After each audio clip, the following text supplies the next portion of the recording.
Anyways, hola guys. So as planned,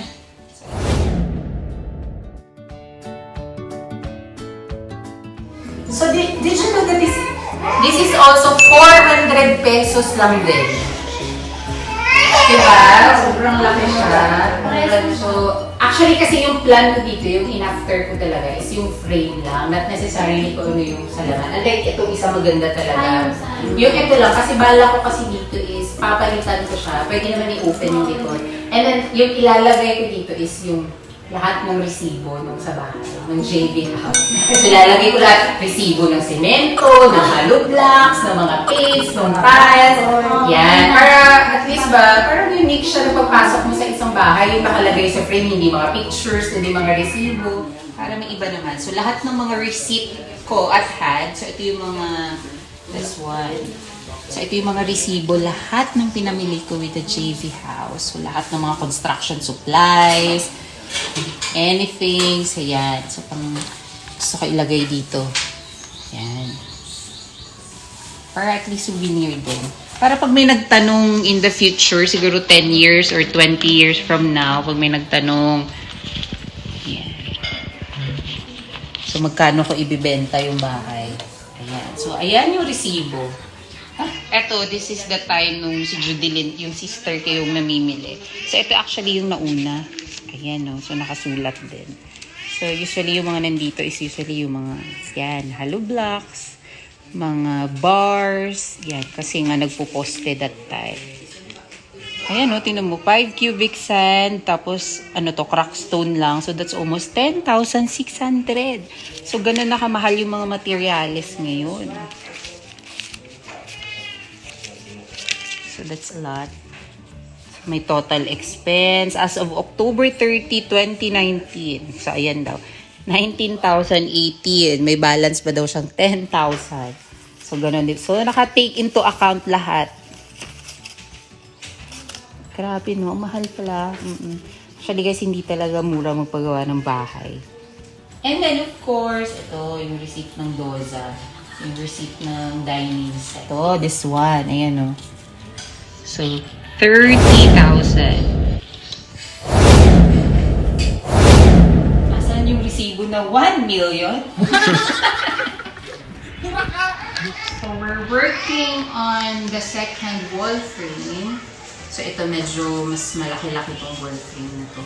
So, as you can see, it's like a blank canvas pa siya, lahat ng wall dito.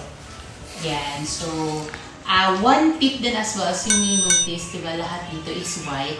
Para maliwanag, even, especially at night. So, pag white kasi yung wall mo talaga, so pag on ng light, so it gives you the illusion na talagang maliwanag yung buong bahay. So, even kahit nasa labas ka, pag nakita mo siya, sobrang maliwanag sa loob. Sina-compare ko yan eh. Kasi dati, yung bahay namin dun sa Kawayanan, yung buong, yung pintura sa loob ng bahay, it's green.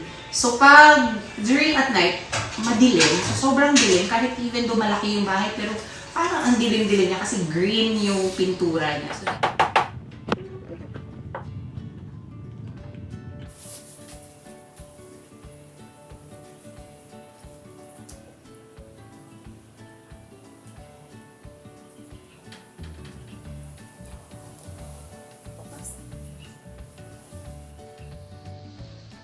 actually, we're done with the big frame. So, this is the last one. So, ginabi na kami. Kanina sabi nyo, 8 na eh.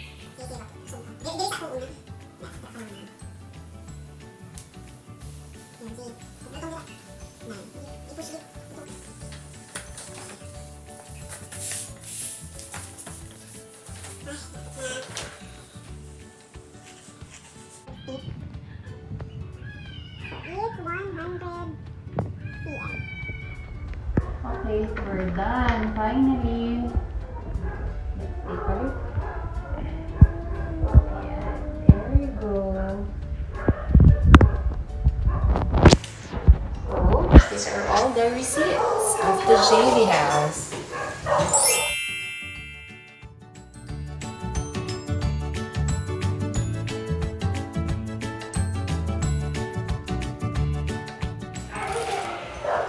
So watch out where I'm going to put this one. on this walls around here.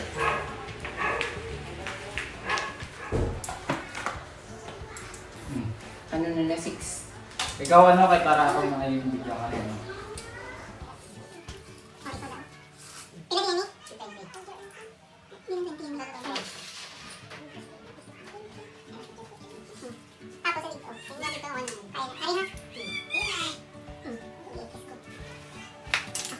Sure na ha? Final ha? 1, 2, 3, go! Mga kanya yung card ako na ako para slanting. Para slanting. Hindi, ganito lang. You straight.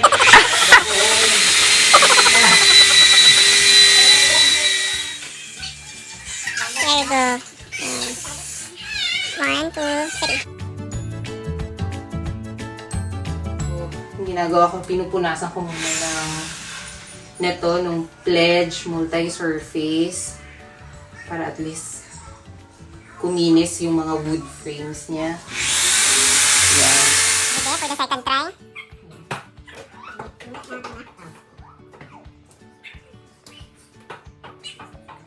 Kana? Ay, next, oh. Nariyo this frame. Iya, kata.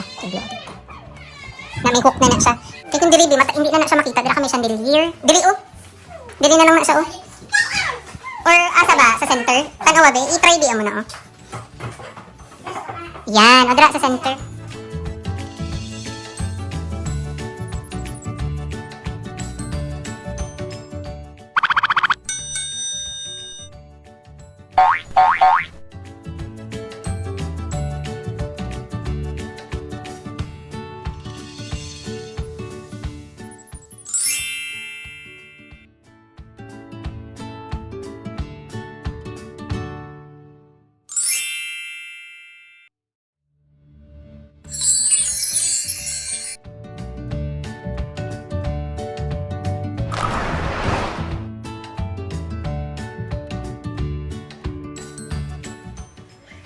That's it, guys. So that's our living room makeover. So don't forget to like and subscribe to my channel so you won't miss any JV house update. So until our next project, see you soon.